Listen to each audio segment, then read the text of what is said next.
What is up, guys? It's me, Alan, and I am back with my final round one mock draft for the 2021 NFL Draft, which is coming up this Thursday. I've done two already. As I just said, this is my last one. I've been working on this all day, I've done multiple ones, trying to figure out what the hell I want to do, how I want this to go down, based on a lot of the rumors that have come out, and just a lot of my own personal opinions. And this is what I came up with. So, with that being said, please drop a like and subscribe. Um, Unfortunately, I do have to work on Thursday, so I'll miss like the first hour of the draft. So I would have loved to stream my reaction to it, but that's not going to happen. Maybe next year, we'll see. But anyway, again, drop a like, subscribe. Closing in on 400 subs, which is awesome. And let's go ahead, let's jump into this. So, the first pick, it's the obvious one, and that's Trevor Lawrence to the Jacksonville Jaguars. Now, over in Your Name Tree's Discord server, somebody dropped a tweet that I guess Jacksonville is looking at not just Lawrence, but Zach Wilson, Trey Lance, Justin Fields, yada, yada, yada. Zoom called them all or whatever. Yeah. Long story short, I just sat there, read the tweet, and I thought to myself and posted, Dear God, Jacksonville, don't fuck this up. You take Trevor Lawrence. Bottom line, end of story. Number 2 overall pick, the Jets, Zach Wilson. I think this one is pretty much set in stone at this point. I'd kind of be shocked if they don't take him. Well, I would be more surprised if they don't take a quarterback because they traded Sam Darnold to the Panthers and whatnot. So really, I think the first 2 picks are set in stone. Maybe the Jets don't take Wilson and they take maybe Justin Fields, but I think right now it's looking like it's going to be Zach Wilson. Then there's the 3rd pick, and it came out recently, and it's been one of the big things that's been reported is that the Niners are pretty much going to be choosing between Trey Lance and Mac Jones for who to take at number 3. And it's also come out that there's a possible chance that Jimmy Garoppolo will be traded either during or after the draft, kind of like with Josh Rosen after the Cardinals took Kyler Murray number 1 overall. I have the Niners taking Mac Jones here. But let me tell you right now, it is painful for me to put that guy in that slot instead of Justin Fields. Hell, if I put Trey Lance in his slot, it would feel kind of painful. You want to know why? Because this is bullshit. 2 years ago, you were in the Super Bowl with Jimmy Garoppolo, a pretty damn good offense, and one hell of a fucking defense. The year prior, you had been injured to shit, and that's what allowed you to have the pick that got you Nick Bosa. Last year, you were injured to shit. And now, you've traded up for the 3rd overall pick, and now you're taking a quarterback? You have Garoppolo. He played fucking well 2 years ago when he got you to the Super Bowl. The year before and the year after, he'd been injured to shit. Now, I understand the argument. Well, it's the injury issues. You could have waited to take Jones in the 2nd round because I'm pretty sure nobody had Mac Jones going in the 1st round. Maybe the bottom of the 1st round, and even if that was the case, you could have traded back in to take him if that's what you wanted to do. The only quarterbacks that I think people really had going in the 1st round were Trevor Lawrence, Zach Wilson, Justin Fields, and Trey Lance. That's it. Jones, Kellen Mond, Kyle Trask, that's 2nd round or later. And it baffles me that they would go for a guy in Mac Jones this high when if they stayed at 12, or hell, even if they wanted to move up a little bit, they could have.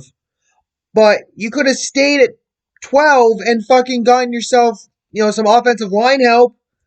Rashawn Slater, Christian Darrisaw, Elijah Vera Tucker. Could have traded down and grabbed yourself Tevin Jenkins. I'm just saying, man, it's baffling to me, but I do have them taking Mac Jones here. So now we have the first trade of the draft, and this is one that's been talked about. The Falcons taking calls for the 4th pick. Now, whether they will trade down or not, we'll see what happens. Remember, last year, there were a lot of rumors in terms of teams looking to trade up or down in the top 10, and nothing happened. So, in this case, I have the Lions moving up from 7 to 4. They give up the 7th, 41st, and 112th overall picks and their second round pick next year, which I don't really think they're going to need, considering that they're going to have 2 first rounders thanks to the Rams and the Goff trade, but I digress. They give up, again, the 7th, 41st, 112th overall picks in this year's draft and their second round pick next year for the 4th and 182nd picks in this draft. And they will take Ja'Marr Chase at wide receiver with said pick. Now, this could go one of two ways for the Lions. And this is what I feel with the 4th pick. Either the Falcons are going to stay at 4 and probably take Kyle Pitts, who we'll get to in a moment, or a little bit. They trade down with the team looking to move up to get a quarterback because Justin Fields and Trey Lance are still going to be on the board after Lawrence, Wilson, and Mac Jones. And again, it's nothing against Mac Jones. It's just the absurdity of the pick, but I digress. Now, obviously, Denver is rumored to move up with Atlanta. Pro Football Focus had a mock trade involving the Patriots, which they're going to move up, and we'll get to that later, but I don't think they're going to move up that high. But either way, or in this case, like I said, you have the Lions moving up to jump ahead of Miami and Cincinnati to grab Ja'Marr Chase. Which helps with the next selection because at 5, I have the Bengals taking the obvious pick of Penei Sewell. I understand that Joe Burrow wants Ja'Marr Chase. I understand that pundits and others are saying that they should take Ja'Marr Chase. Some even have them taking Jalen Waddle over Ja'Marr Chase, even though, again, you have the LSU connection. That's stupid. Use your common sense. Take fucking Penei Sewell. And this isn't even my Oregon fan bias talking. This is one of the most obvious picks to take. You watched Joe Burrow get knocked out for the season last year with a fucking leg injury. Torn ACL, if I remember correctly. The offensive line sucked ass last year. By the way, Zach Taylor, what the fuck were you talking about last year? Saying you didn't need to make any improvements with that offensive line during the season. What the fuck was that all about? But I digress. That's like the 3rd or 4th time I've said that, but you get the point. The obvious pick here is Penei Sewell, especially with the run on quarterbacks that's going to be at the top of the draft, with the first 3 picks, and if somebody moves up to 4 to get one. You take Sewell. I get it that Burrow wants his teammate on the roster, but you need Sewell. Riley Reef, he's 35 years old. He's probably going to retire within the next couple years. The rest of that offensive line, Jonah Williams, who's on the other side, he's been injury prone. I'm sorry, but you gotta fucking take Sewell. And if they don't, it's going to be one of the worst draft day decisions in recent memory. Possibly even draft history. Because the Cincinnati... Let me put it to you this way. Either you take Sewell, or Burrow could possibly become the next Andrew Luck. A quarterback that was so fucking talented coming out of college, but got wrecked time and time again because the front office wouldn't fucking improve the offensive line to protect him. And what's crazy about the Andrew Luck thing is they improved that offensive line after he retired. Anyway, so again, Penei Sewell, 5th overall to Cincinnati. Then we get Jalen Waddle going 6th overall to Miami. He gets to join up with his, former teammate in Tua. And I got a lot of respect. As a fan of a division rival, I have a lot of respect for what Miami's doing. They have played this offseason and this draft perfectly.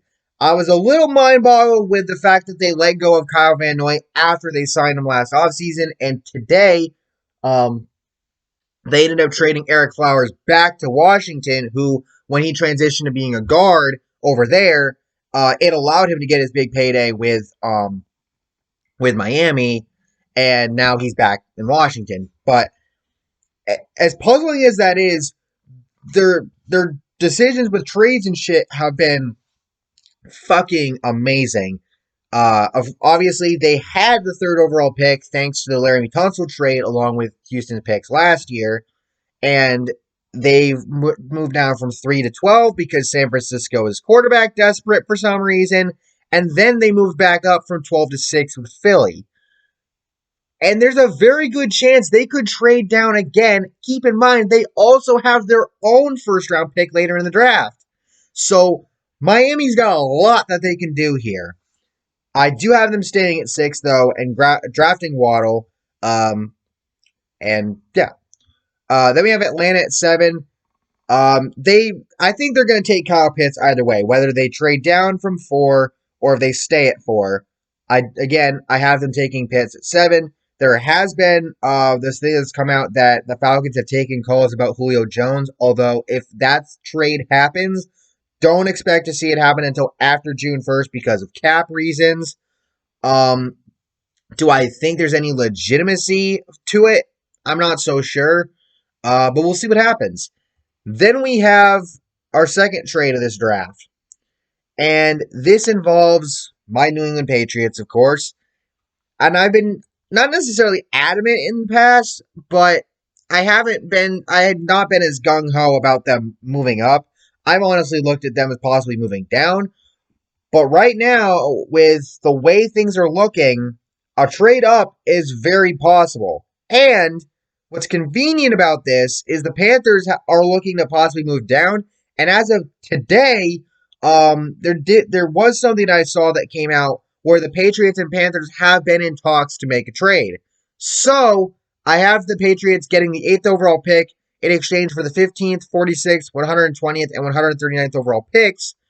And I have New England going up and grabbing Justin Fields.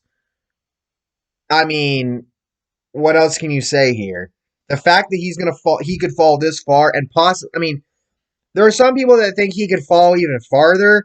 I'd be really shocked if that happens, but either way, I think this is the move for New England. There's also talks that Stephon Gilmore is going to get traded, although that's been going on since last season. Is it going to happen? I think there's a very real possibility of it. We just got to wait and see what happens. And go from there. Then we have Denver at 9. I have them taking Micah Parsons. I'm not moving off of this pick for them. I think they should add to their defense, give Drew Lock another year, and if he doesn't do well this coming season, you go get a quarterback next year. I know that might sound ludicrous because of the current quarterback class, but who knows what's next, who knows what's going to happen with the next one. Plus, they could get a quarterback later on if they wanted to.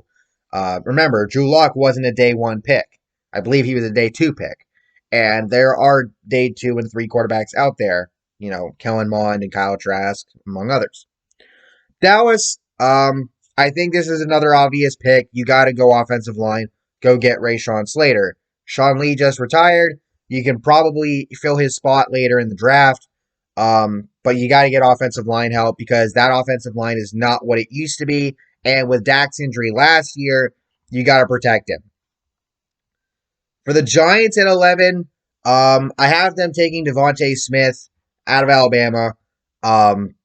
Honestly, I think if he doesn't go to New England, I think this is the move. I don't really see the Giants taking anybody else if DeVonta Smith is there. Gets a weapon for Daniel Jones. My mind blanked for a minute there. And we'll just have to see what happens. Daniel Jones is another quarterback where we got to see what happens with him this year. The Giants have made moves this offseason, and hopefully it pans out for them in the dumpster fire. Not referring to the streams with 5 points in your dating tree. Shout out to them, by the way. But the dumpster fire that is known as the NFC East. Then at number 12, I have the Eagles taking Patrick Surtain II out of Alabama. You're probably wondering, what about Caleb Farley? We'll get to him later on, and I'll explain why. For the Chargers at 13, I have them taking Christian Darrisaw. They could go, I think they can go either Darrisaw or Elijah Vera Tucker here, one or the other, but I do have them taking Darrisaw. And then I have Washington making a trade with Minnesota, getting the 14th and 78th picks for the 19th, 51st, and 163rd overall picks, and the Washington football team moving up to draft Jeremiah Owusu-Koramoah, linebacker out of Notre Dame. They've made a lot of picks on defense lately, and you're probably thinking that they could probably go offensive line here, but with all three of the top tackles off the board, I think add a little more defense here, and then you could probably get some offensive line help in the second and third rounds. They could also stay where they are and draft Tevin Jenkins if they felt like, but with a guy like Owusu-Koramoah, I think that's the move here. And then Carolina, they grabbed J.C. Horn out of South Carolina, and you're probably wondering again, where's Caleb Farley? We'll get to him. Don't worry. Then we have another trade, this time with Pittsburgh. They move up with Arizona, and I think Arizona should move down regardless of who it's with, because they have their first and second round picks, and then they don't have another pick until like the 5th round, I believe. They're lacking draft capital right now. I think a move down would be smart. And in this case, they give the 16th pick to the Steelers for the 24th, 55th, and 128th picks. And the Steelers grab some offensive line help in Elijah Vera Tucker, which is crucial for them. Then we have the Raiders at 17. I have them taking Baron Browning. And then the Ravens, they make a trade, giving up the 27th and 31st picks, the 31st coming from Kansas City in the Orlando Brown Jr. trade that just happened this week. Or last week, I should say. Yeah, you get my point. They traded both first rounders to Miami for the 18th pick to draft Jalen Phillips out of, Miami, but the college, of course. So once again, Miami making moves, and the Ravens, in this case, it's the Ravens making a move to grab Phillips, and then the Vikings on the other end of their trade, they draft Kwity Paye out of Michigan. And then the Bears grab Trey Lance out of Chicago. He's going to Chicago out of North Dakota State. It's kind of late right now. But anyway, as far as the earlier picks go, Browning, add to the defense, which has kind of been a dumpster fire the last few years, especially after the Khalil Mack trade. Let's be honest. Ravens grabbing Phillips, adding to the defense. Vikings adding Kwity Paye, adding to the defense. That's, there's a lot of defensive help that's going to come out of this first round. And then for the Bears, they signed Andy Dalton after their efforts to try to go get Watson and Wilson failed in their faces. So they go grab Trey Lance. Of course, Mitchell Trubisky's gone. As I mentioned, they signed Andy Dalton. But if you're going to get a quarterback in the future, for them right now, it's looking like Trey Lance at this point. If it's not him and he goes to the Niners, then I don't know what you do here. Do you take Mac Jones? Do you take somebody else? We'll see. Indianapolis goes and grabs Tevin Jenkins out of Oklahoma State to further add to that offensive line. And this is a major pick here because you just traded for Carson Wentz. He's had injury issues, and for him, if you want to help him become the quarterback that he looked like he was going to be coming into the league, or get somewhere close to that, you want to have a solid offensive line around him. Get Tevin Jenkins. For the Titans, their biggest issue has been needing to find an identity outside of Derrick Henry, and I have them taking Terrence Marshall Jr. out of LSU to add to the wide receiving core. Hopefully that helps.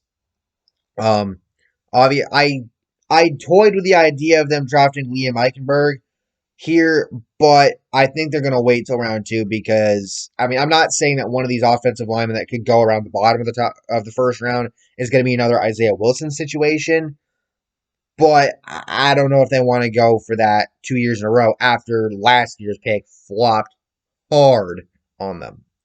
For the Jets, with the pick acquired from Seattle from the Jamal Adams trade, I have them taking Azeez Ojulari to add to their defense, which with Robert Saleh as head coach, I want to see what he can do with them, and go from there basically.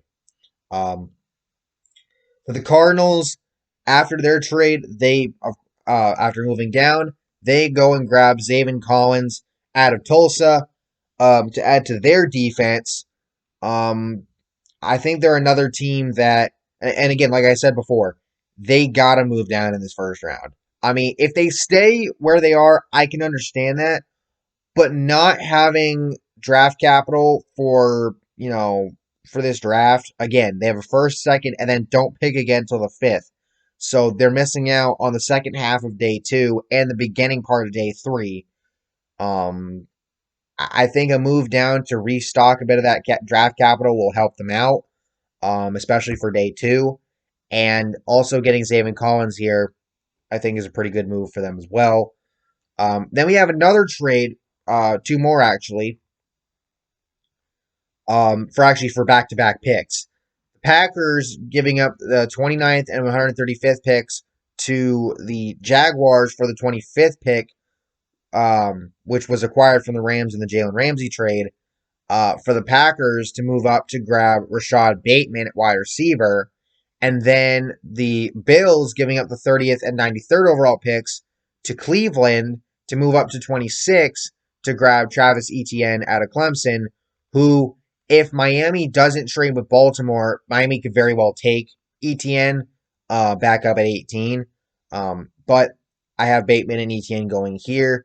And then for the Dolphins at 27, they grab Najee Harris. And then we get to the 28th pick, and this is going to be where Caleb Farley goes. He goes to the Saints. Now, you're probably wondering, why is he this low?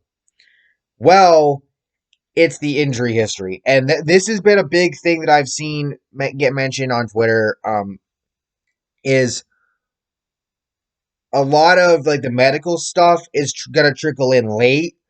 And so there's going to be some uncertainty with certain players. And Farley also has had some surgeries, which has been noted and well documented.